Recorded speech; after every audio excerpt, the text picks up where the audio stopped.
Cooperative games are something that we here enjoy. They're a way to build team synergy and strengthen the bonds of fellowship with your crew. But sometimes you just need to throw a cutthroat game on the table and play dirty, while bellowing, "Take that to your fellow man."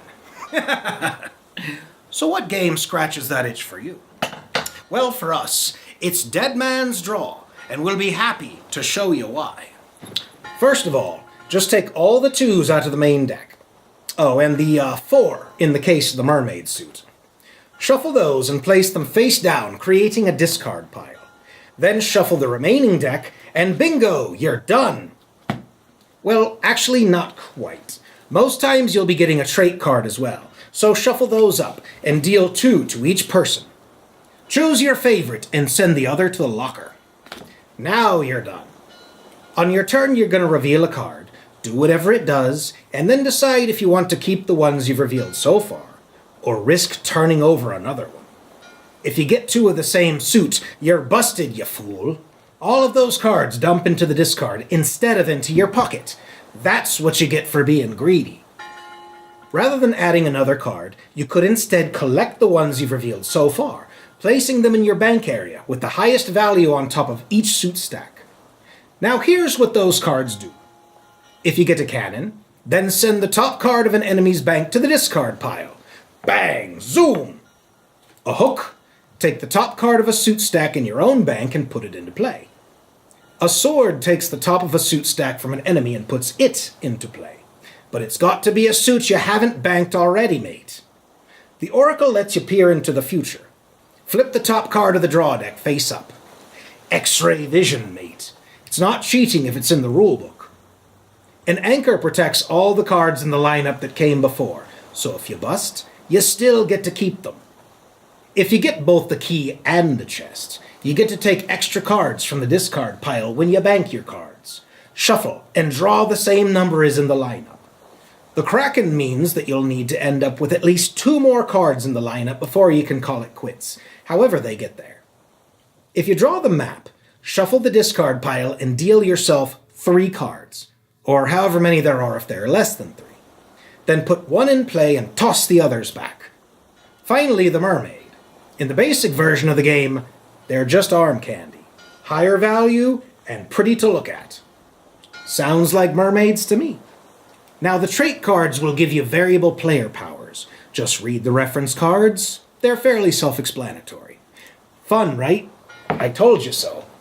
If your first experience with this game was on your computer or phone, then you'll feel slowed down by all the card sorting, which the apps previously did for you. Since you'll be spending a good amount of time sorting your cards into their respective banks, we very much recommend investing in the playmats. The box says 2 to 4 players, so hunt down 2 to 4 mats. I mean, you can play without them, but don't you want less frustration and pain in your life? Plus, the other players are waiting. Hurry it up. One of our nitpicks, and it is nitpicky, is that the trait cards have the same backs as the main deck. There's no reason for that. It sometimes slows things down when unpacking or repacking, but it's certainly not a deal breaker.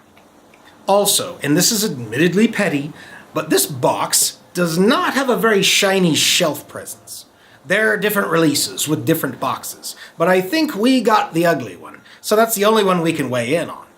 This is a whole lot of brown square. And why is that a problem? Only because I keep forgetting it's on the shelf. And it's usually sideways. The title fails to catch my eye when perusing our selection. Packaging matters, mate. Also, it should be mentioned that there's no glorious moment of, "Ha, I beat you," when the game ends. It feels more like, wait for it, as everyone tallies up their score. That kind of ending always bugs me a bit, but it's fairly common. So again, nitpicky. Now for the good stuff. This is our go-to game for travel. Set this up on the bar, explain a few quick rules, and all your pub mates are off and running. You need not even use the character traits if it seems like the other players might be lacking the brain power to keep track. It's a good icebreaker that way. Plus, the setup is a snap. Well, that is so long as you put the game away properly last time. Dead Man's Draw is a quick-to-pick-up push-your-luck game, which makes it good rum-guzzling fun. Just watch your mates sweat as they stare at that top card, wondering whether or not to flip it. There are other cards to expand the experience included, as well as different varieties of gameplay. But the basic game is the one that you'll meet first, and we recommend it with all of our hooks. And that's all we've got to say on the matter. If you feel differently, or just wish to tell us your favorite dueling game, drop a comment down below. Well, that's our show, and thanks for watching. We'd love it if you'd subscribe to our shenanigans by mashing that button. We promise to parade such wonders before your eyes that you'll think of it as the best decision you've made in your entire life. With that, good night, and happy gaming. No, really, your entire life, mate.